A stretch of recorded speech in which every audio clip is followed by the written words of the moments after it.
Now, from the station that's on your side, this is News 19 WLTX. Good evening, and thank you so much for being with us tonight. I'm Andrea Mock. JR has this evening off. Tonight, Columbia leaders denied plans to demolish and redevelop the Palmetto Compress building. Developers wanted to put a private student housing project on the site at the corner of Hugie and Blossom Street, right near USC's Greek Village, a move that would have brought about 800 students to that area. News 19 Stephen Dial was there and shows us why so many residents agreed with the commission's ruling.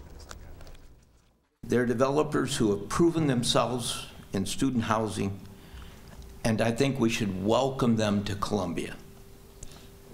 It's just that we should welcome them on another site. For months, many people in the Midlands have been talking about the potential demolition of the Palmetto Compress building on Blossom Street in Columbia. We've come to Columbia.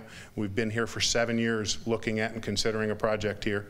We were originally in contract on the warehouse property in 2006. Edwards Communities Development had plans to tear down the historic building to create new student housing for USC students. They went before the City Development Commission and several problems arose. A huge proportion of the site is occupied by surface parking, which just does not seem consistent with the Innivista guidelines. More than 100 people from the community came out in opposition. Part of the Innivista guideline is that students can't cross a railroad more than twice in a day. The developer proposed building a bridge for students to use, but some say that would not be a good solution. Students will find a way across those dangerous tracks.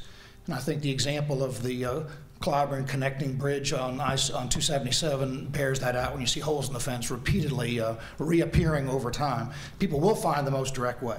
Others think that the city should not allow the demolition of the historic building. A lot of people don't know, or they might have forgotten, the history of the Vista. It was an old warehouse district. Not too many decades ago, it was a rundown warehouse district, and investors came in and through adaptive reuse of the historic buildings have made it into what it is today. We were told over and over again we couldn't save the Granby and Olympia mills, that they were too big and too cumbersome to be adaptively reused, and we've proved them wrong. I think we will be proven wrong here as well. When you consider tearing down a significant historic building, it should be as a last resort for many, many reasons.